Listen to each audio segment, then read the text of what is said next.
By the end of the week, 4 teams will have reported. One of them, the Houston Texans. Bart, they are 2 days away. And the big question is this. We're going to get to quarterback rankings.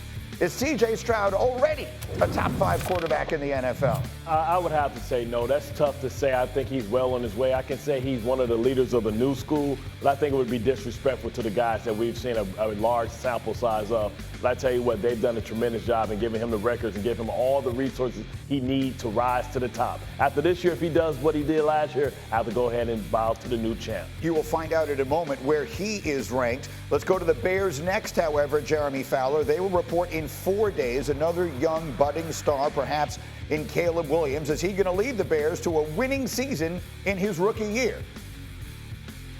Greeny, yes, barely, but he's going to push for 4,000 yards in year 1. That would be the first time in Bears history that happens.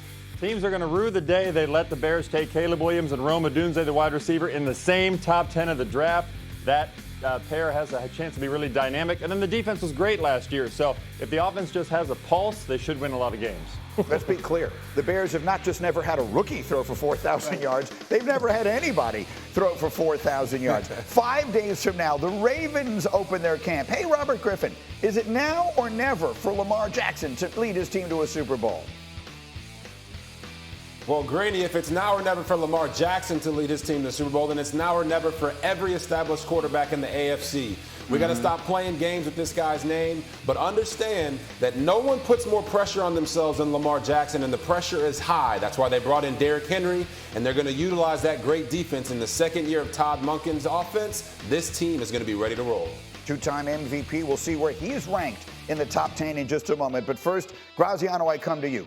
We can all assume that Patrick Mahomes is going to be ranked number 1. Are they about to become, in Kansas City, the first team ever to three-peat? This goes against everything I believe in, but I have to say yes. I can't keep picking against it.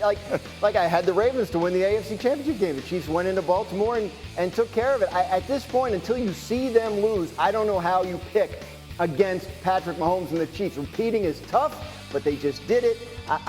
They find a way. They're on a roll like we've never seen. Okay, let's then get to the work that Jeremy does every single year for us, and he'll explain in a moment. But in his article that launches this morning, it's just went up on ESPN.com. He put together all these people, all these executives and coaches and scouts to rank the top 10 quarterbacks in the NFL, and there, my friends, they are, and in some cases aren't.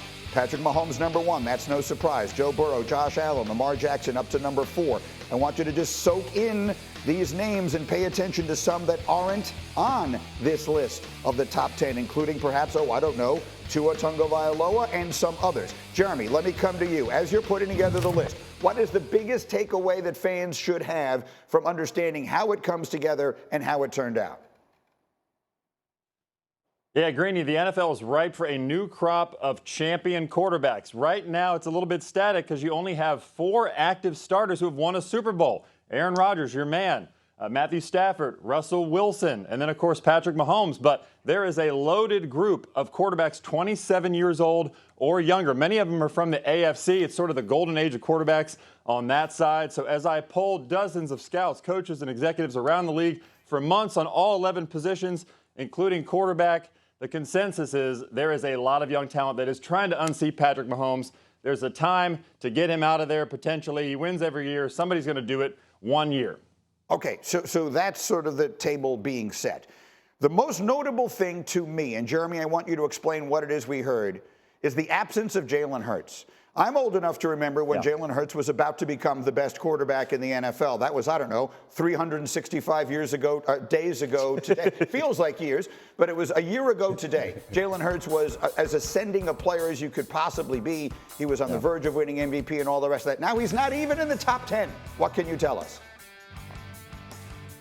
Injuries and bad offense, Greeny, was pretty simple. You know, executives pointed out to me that Jalen Hurts did not look right last year. The Eagles could downplay whatever knee issues he was dealing with in season. Wasn't even really on the injury report in some cases, but they felt like he just wasn't moving the same.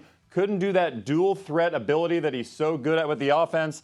And then Nick Sirianni's attack with Philly last year was just not very good. I mean, they were in a situation where they kind of rolled the ball out, tried to do what they did the year before. Teams adjusted. Eagles didn't evolve, so Hurts was in a position where he just wasn't highlighted. I will point out that a lot of voters say, even though he's very good, he's never really going to be a top 5 quarterback in the eyes of a lot of evaluators. They say he's sort of in that 7 to 13 range, depending on how he does that year. Yeah, Robert looks disgusted. So I'm coming to you in a second. Let me put the quote up very quickly, though. One NFC executive, if we can play that up there, said he was playing hurt. The Eagles tried to downplay that, but he didn't look right. He wasn't the same runner he was in the past, and passing the ball was tough for him. For whatever it's worth, we said that all year long. Robert, why do you have that look on your face as we talk about Jalen? Well, it's not just about Jalen, it's about the list in general. You know, I think maybe the fans at home need to understand, or maybe I need to understand, that this is a projection forward from these execs of what they think these quarterbacks are going to do this year. But when it comes to Jalen Hurts specifically, his running ability is part of his ability to play quarterback. So in some instances, these scouts and these execs are still evaluating quarterbacks based off of 10, 15 years ago when it was Peyton Manning and Tom Brady back there sitting in the pocket picking teams apart. Jalen Hurts' running ability makes him a top 5 quarterback potentially. He was not a top 5 quarterback last year. I agree with that. But with 2 number 1 wide receivers in A.J. Brown and Devontae Smith and then Dallas Goedert, I think he'll get back on track and put himself back in the trajectory of being a top 5, top 10 quarterback. I talked about it this morning. These they're those celebrity magazine stars. They're just like us. In this case, executives. They're just like us. Jalen Hurts has a great year. Oh, we anoint him. He's the best player of all time. He has a down year. He looks hurt. All of a sudden, you know what? He's really not that good, and his ceiling is not that high. They view this stuff just as fickly as we do. In some cases, yeah, but in other cases, no. I mean, like, if you look at that list with the QBR numbers up there, you saw Joe Burrow at number 2 after a lousy year with a 51 QBR and then an injury that ended it early. Mm-hmm. You saw Dak Prescott down at number 10, and he had the best year of any of them, other than Mahomes, who won the Super Bowl. But like regular season, like, he was performing at the highest level of anybody in the league. So yeah, so look at that, 72.7 QBR. He actually went down from where he was on the list last year. It's true. Dak Prescott. So I do think sometimes these guys do cling to their evaluations for a while in terms of what we thought of this guy during the draft. And look, Aaron Rodgers doesn't even play. They still fear him so much that he's sitting there at 8. Let me read you the quote on Dak, and then I'm coming to you, Bart, on that one. An NFL personnel director said this about Dak Prescott, who, again, was the runner-up for MVP of the league last year, and you saw his QBR on the screen. He's lacking that high-end ceiling. Plays the position really well, but not an elite athlete and passer Mahomes and Allen are. They need to support him in those big matchups. He's really good, but not quite good enough to elevate the entire team in those matchups. That seem reasonable to you, putting Dak Prescott down there at 10 after the year he had? I mean, and that's the number that I think is really the most up for debate, because you can slide a lot of guys into that 10th spot, whether you want to put Brock Purdy. You know, you can slide a lot of different guys in there, maybe Jordan Love, maybe C.J. Stroud. The issue is with Dak Prescott, we've never seen him win a big game, right? And we saw early in that playoff game, we saw that look in his eye that him and CeeDee Lamb had. And the issue is whenever the other quarterback on the other side is a well-named quarterback, it's their day and not Dak Prescott's. I mean, he's one of the best, and you really hate this label, one of the best regular season quarterbacks in football.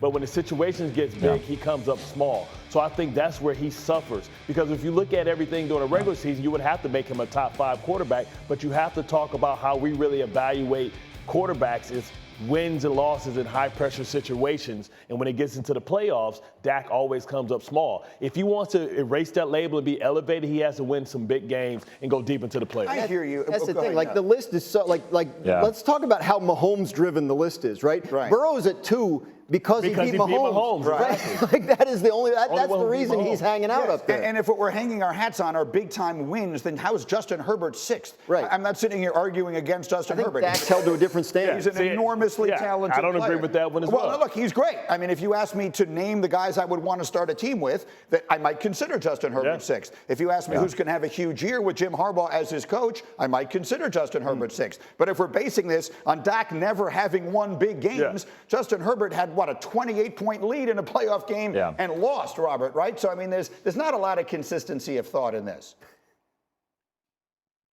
No, not at all, Greeny. And to Bart's point about Dak Prescott being one of the greatest regular season quarterbacks we've ever seen, who used to have that title? It used to be Peyton Manning. But then he eventually got over the hump. And he used to, and he got it over the hump with the defense and got weapons on the offensive side. So for the Cowboys, I don't think this is not a situation where Dak necessarily can't win. Yes, he needs to come up bigger in big games, but this is a whole team type of thing. And when you look at this list, Greeny, I agree with you. This list is built off of who would you rather take if you were starting a team?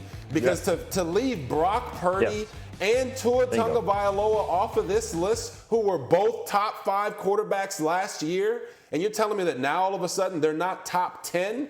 This list is not based off of what you're seeing on the tape and on the film. This list is based off of measurables and traits, and I don't think that's fair to those guys. Let me let Jeremy get the final word because it's his list, and he'll come back to us a little later. I have a few more things that we'll get to as the hour goes on. But for the moment, Jeremy, finish it up. Yeah, so to Robert's point, they do lean on those high-end traits, but really it's a composite ranking, right? I'm hitting up scouts and execs and coaches. Hey, give me your top 10 best quarterbacks right now. So Herbert gets the nod because they're saying, hey, if I'm building a team right now based on all that he can do and that projecting he's going to win eventually, I'm going to take him. With Dak, a lot of top 10 votes, not a lot of top 5 votes. That's the problem. So his rating goes down because he doesn't get those big votes, top 3, top 5, that those other quarterbacks ahead of him are getting. They just see him as very good consistently, not great.